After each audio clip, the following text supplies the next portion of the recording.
Hey guys, welcome back to the channel. I have a repair video, this time working on a 2012 Porsche Panamera 4. Customer concern was long cranking and sometimes no start. We diagnosed the vehicle and there's a high pressure pump, which is very common on these vehicles. And also this car has a major oil leak on the front of the engine and on the side of this valve cover. So we're doing the valve cover and the high pressure pump.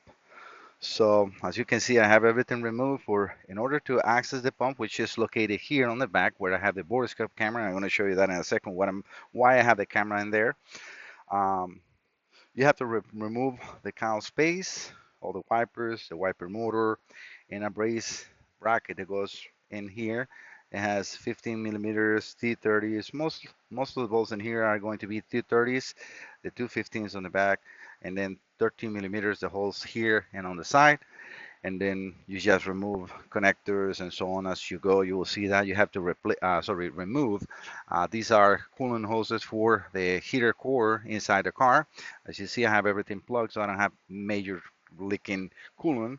I'm always very careful to keep my working area clean. I also unplug the main cable for the battery or power that goes in here. This is a special socket from Porsche that you need to get in order if you need to remove this. I haven't seen the number, so but if I will put a picture probably on the video so you can see what socket is for that. I disconnected the O2 sensors on this side. It goes down on this edge, and again remove all the plastic, the coils on this side. I'm going to put new spark plugs. Again, we're doing the back cover, so that's why I have this.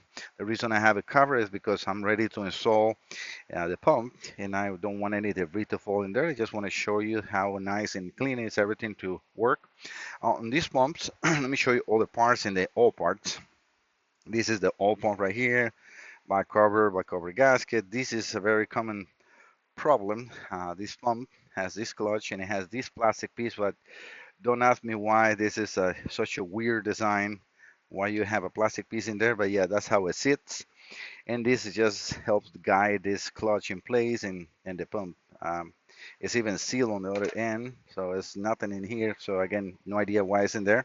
And that will go inside the camshaft on the intake side. Sorry, the intake side on the driver side. We have all those parts here. I have it. I was showing the customer because I recorded a video for the customer. But let me just move this so you guys can see the part numbers if you need to. But so the missing piece that we have from this black one, that is, you can see the difference on height on the new one, is still inside a camshaft. And that's why I have that camera there so I can show you that it's pretty easy now to see without the back cover that is there is no access. Let me clean my hands. There is no access even if you remove the back cover. You're gonna have to fish it, but at least you can, if anything falls here, get it out. So yeah, that piece that we see here, right here, you see that broken plastic right there, is inside the intake camshaft on the driver's side again. I'm gonna move the camera so you guys can see that that is indeed live. It's not a picture that I have from another previous repair. Not that I work too much on Porsche, at least not in here. But yeah, we can see now that we have a small broken piece and everything. You have to get this all out, clean and out, because that is oil lubrication tunnel through the camshaft. So you want to make sure that that is actually sealing, so it's not all the pressure going into the pump or anything like that. Even though the pump is lubricated by oil. Um, All right, so this is pretty much what I want to share as far as the repairs. As you can see, I got a nice and organized. I keep everything as far as the valve cover and the pump in here. I'm replacing all this hardware, the hardware for the valve cover. They're aluminum bolts, so you need to replace. Um, Very hard to get information. I think the only place that has now information for Porsche is all data or Porsche, obviously, right? But yeah, so make sure that if you're going to work on these, that you are with the repair information.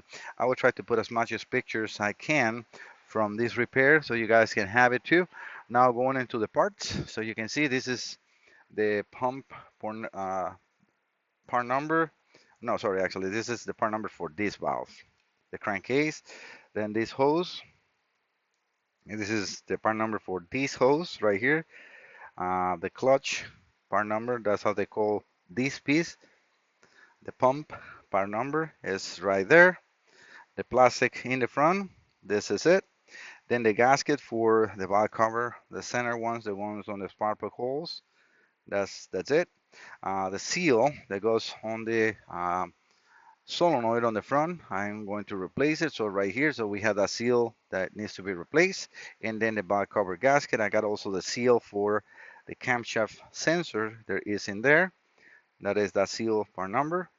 I got also the silicone, like I said, but this is a special silicone from Porsche. I ordered to get everything that we need for Porsche. I got even the coolant that is for the car. All right, so guys, this is just a brief description of what you will be needed to remove. As you can see, I got everything organized in here. This is the upper plastic part that has these connectors in here, so the coolant goes through, and that's how the hood will close and remove the line from the turbo, not the turbo, the booster over to the backing pump. I got the rest of the bolts in here. This is the other cover. It goes. We have the bracket that I refer in the first part of the video. That's the way that bracket looks. Again, that holds also the wiper motor that we see on the back. Those are all T30s. All these bolts are T30s. The only ones are 13 millimeters are here, and the 15s on the back, right at the firewall in between the windshield and so. In order to get the valves out and the hoses for the crankcase, you need to remove these covers and also the motor mount. It's kind of like a, I don't know, like a, I forgot the name of this mount, but it's the upper motor mount. This just will stop or reduce the engine vibrations when you start and also when you're, shifting. It's good. So I just loosen up, and that is, I don't have my glasses in me, so bear 1 second. That's a T50. And then you need a E10 and a E12 to pretty much remove everything. 10 millimeter, 13 millimeter, 14 millimeter, 17 and 14 to get the few lines out in here. As you can see, I got everything plugged. I like always to keep these plugged so I got no fuel dripping, no fuel going into the vacuum pump. As you can see, I got everything nice and sealed in there. And then just disconnect. I disconnected the ECM, and that's this harness in here. So when I'm removing that bracket, you need to pull this harness away so it's out of the way, right?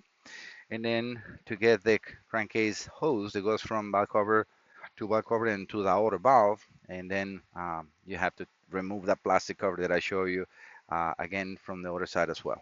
Again, this is again a description video. This is not a repair video, but I want to show because I've seen a lot of videos on YouTube, but they're very hard to see, very hard to understand. They don't show the part numbers. They don't show what else is really necessary to do to get this out. Yes, you're going to have to break it, and then I am actually having a tweezer that I can probably just grab, try to see if I can get some of the pieces out with this, and then clean as much as I can and blow air, right? To make sure that it's out. So I would like to see how I'm going to do that. But yeah, I will try to clean as good or as much as possible all that debris because I don't want to leave anything. And I will put picture of the after so you guys will see that that hole on the camshaft will be 100% clean. Hey guys, I want to give you kind of like a bonus material. I'm not sure if I'm going to stop the video in the middle and then put this one on and then finish it with what I was saying on the first part of the video. But I want to show you what I did to clean this. I want to show you that, yeah, now I have the camera in there. I got the borescope, and you can see grease in there. Yeah, that's what I use. Uh, Brush, like this is like the acid brush that you use for batteries and so on, right? And I just fill it with grease. Any type of grease realistically can work. You can use, bearing grease, but you're going to clean that with a rag or paper towel. That's what I had these paper towels in here. So I use a screwdriver and just go inside there and then clean it. It's nothing really like that dramatic in there, like like a small passage, but inside the camshaft it is. So you don't want to blow anything. You actually want to remove. And we can see I have all the chunks now here 100%. So what I used again, it was first the tweezer, kind of like to try to drag it, and it broke into like two pieces.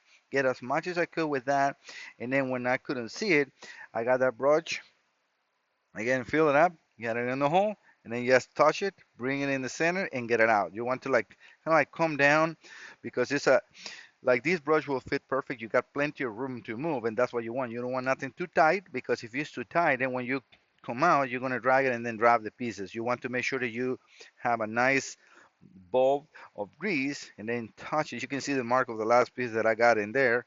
Hopefully, I can get this to zoom in there or focus in there. But believe me, that's what it is. So you just go touch, lift, and without touching the walls, get it out. Like that, you get all the pieces out. And that's what I did. I want to share this because again, let me just move the camera so you can see that again, that is not a picture and it's actually live, and we can see nice and clean. I still gotta clean a little bit of that grease out, but I mean, grease will dissolve with the oil. It will not create any issues. But again, I want to clean as much as I can from even the grease. But you can see the entire cam inside is now clean. No debris of that plastic that you want to make sure that you remove. So I want to share that with you guys. All right, guys, follow up with the rest of the video. See you next time. All right, and make sure that you pressure test the coolant system after you're done with the vehicle. So if it's any leaks, you fix it in the shop and not damaging an engine, right? All right, guys. Again, thank you so much for visiting the channel. This is going to be a very short video, at least for what I'm used to record for you guys. But I want to share this with a higher resolution video and then show you how it's done. It's pretty straightforward. It's nothing really that you will say, oh, I got to get scared to do. There's a lot of hours consuming because everything that you have to disassemble. But for the rest, it's not bad. All right, guys. Don't forget to subscribe. See you next time. Bye bye.